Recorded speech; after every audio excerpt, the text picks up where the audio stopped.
யோ பரவாயில்லையா, கொஞ்ச நாள்லயே வேலையை கத்துக்கிட்டேன். நாங்கெல்லாம் கற்பூரம் மாதிரி, அப்படி லேசா கண்ணுல காட்டினா போதும் கப்புன்னு கவிக்குவோம்ல.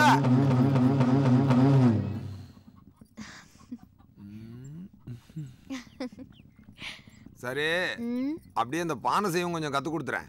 இத கத்துக்கிட்டு நீ என்னைய செய்ய போற? இப்போ மனுமதிக்க கத்துக்கிட்டேன்னா அப்படியே பானை செய்ய கத்துக்கிட்டேன்னு வையேன், ஒரு தொழில முழுசா கத்துக்கிட்ட மாதிரி ஆயிடும்ல. நாளத்துன உன்ன மாதிரி ஒரு பானைக்கறியை கட்டிக்கிட்டேன்னு வையே. என்னது?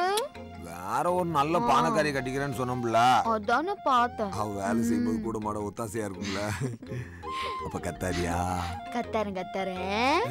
நீ பானை செய்ய கத்துக்கிட்டதுமே நானே சாதியில ஒரு நல்ல பொண்ணா பார்த்து கட்டி வைக்கிறேன், சரியா? சரி, அப்ப ஒண்ணு பண்ணு. இந்த மாதிரியே செவப்பா அழகா கொழு கொழுன்னு வேற ஒரு பொண்ணை பாரு, நாளைக்கே கட்டிக்கிறேன். கட்டிக்க யார் வேணாங்கிறது? முதல்ல பானை செய்ய கத்துக்க, அப்புறமா கல்யாணம் பண்ணிக்கலாம். ஆசைய பாரு. யோ, என்ன அது நெசரி? போய் அங்கிட்டு போயங்கற. போ. சரி போயேனா? சரி. எங்க போற? நீ தான போச்சனே. உட்காரியாங்க.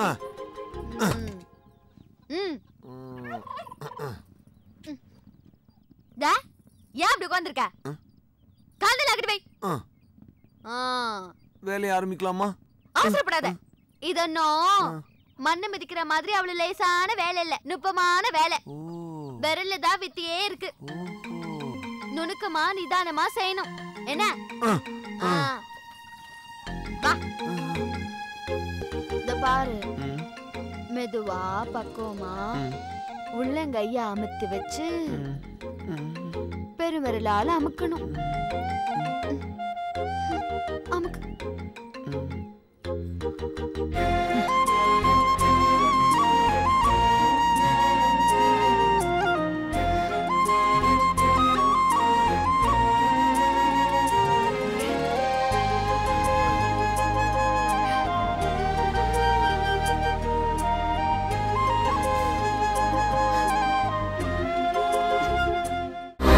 To watch more, log on to www.erosentertainment.com.